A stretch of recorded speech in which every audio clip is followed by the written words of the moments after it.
Welcome back. And turning now to what's trending on KSL-TV.com, a 23-year-old man is thankful to be alive after multiple miracles saved his life when he had a heart attack. Digital reporter Eliza Pace has the story, kind of doing a double take there. 23 years old? Yeah, really young. I was just going to say, Jack Walker has a very unusual story. Not many people can say they had a heart attack and survived it at age 23. So I talked with him and his wife yesterday about the many incredible events that surrounded his survival story. Jack Walker had been training for a marathon since January. This past January, I started training and really made it my goal. So on June 1st, when he began the Utah Valley Marathon, he went in well prepared for what was to come. Or so he thought. Nothing out of the ordinary. Got on the bus, excitement builds. Gun went off at 6 a.m. I started off, cooking. I was going great. I was going fast. I was about a mile out, finally could see the finish line, and I was just picking up the pace, and I was about 100 meters out, and that's when I started really cooking, and I'll basically sprint into the finish line.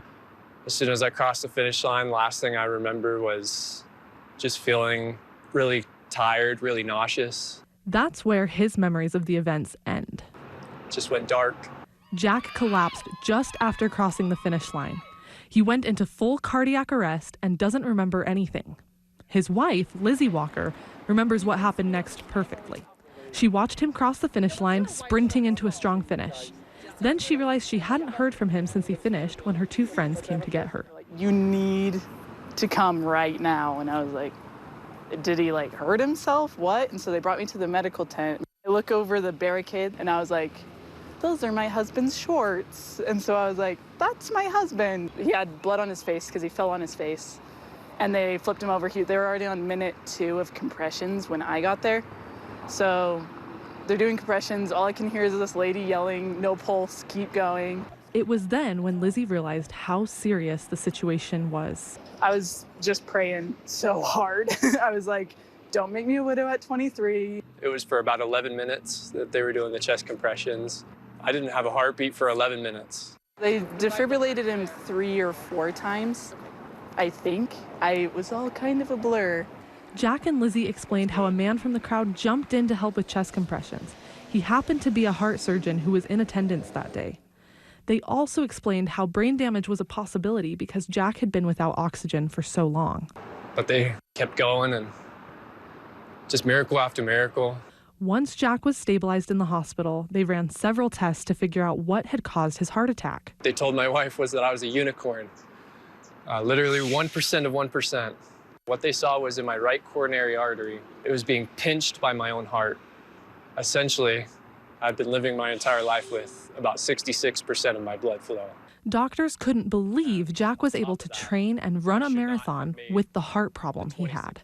I should not have made the 26-mile trek. It's impossible is what they essentially told me. Not only that, but Jack often trained by running alone in the canyons. If Jack had had a heart attack at any other point in his training, he probably would have had a different outcome.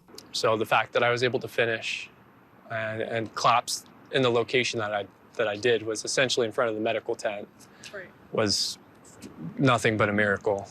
Jack will get open heart surgery next month to fix his heart problem. I'm excited to see what I can do with a full heart. Most of all, Jack and his wife focused on the miracles.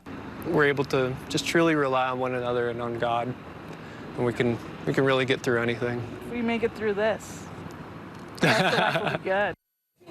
Jack and Lizzie are thanking the community, all the people that stepped in to help them in their time of need. They're hoping to make contact with some of those people that were involved in their miracle. You can read more details on their story on KSL-TV.com. Wow. We throw that word around a lot, miracles and heroes. My goodness, that story, it just makes amazing. You feel, yeah, and you wish him well, and you want to see kind of a follow-up story. How does he feel after he gets the full use of his heart, too? I asked if he would do another marathon, and he said, I might need some time to emotionally recover from what happened last time, but that he's going to get back into the action pretty soon. Eliza, wow, great story. Thank you for that. Thanks, guys. Coming up in the next half hour, the latest in politics. Emma Benson. Emma, great tips there. Thank you. Well, not many 23-year-olds can say that they survived a heart attack. Jack Walker trained and competed in the Utah Valley Marathon on June 1st. He and his wife say there were many incredible events surrounding his survival. After finishing the marathon, Walker collapsed. Luckily, a heart surgeon from the crowd jumped in and started CPR. So the fact that I was able to finish and collapse in the location that I did was essentially in front of the medical tent was nothing but a miracle. Incredible story. You can read all of the details. Their story is on KSL-TV.com right now. Well, coming up, what firefighters found in a Sandy garage that made putting out the flames extremely dangerous. Live at 5 starts now. It's scorching hot out there with temperatures hovering near 100 degrees along the Wasatch Front for most of the day. Look at this from Chopper 5. Video of kids cooling off at the splash pads. Looks pretty good, right? It's a great idea for a day like this one. I feel like jumping out there right now. Hey, we've got team coverage on how to stay cool and safe in this heat. News specialist Shelby Lofton and Lindsay. Thank you. Hey, still ahead here, a tricky fire for crews to put out in Sandy. What they found inside a garage that made firefighters go on the defensive immediately. Plus, Utah doctors show us how to protect our... Well, some new video from Chopper 5 shows the intense battle firefighters had against a garage fire this morning. It happened along Hummingbird Lane in Sandy. That garage caught fire just before noon. Now, the city's deputy fire chief says it was full of gunpowder and ammunition, which made fighting both dangerous and very slow. Their team is still monitoring hot spots. They say luckily no one was hurt, but the loss of the garage cost the owners at least a couple $100,000. And that's not including the items and materials inside. Around 600,000 people in Utah.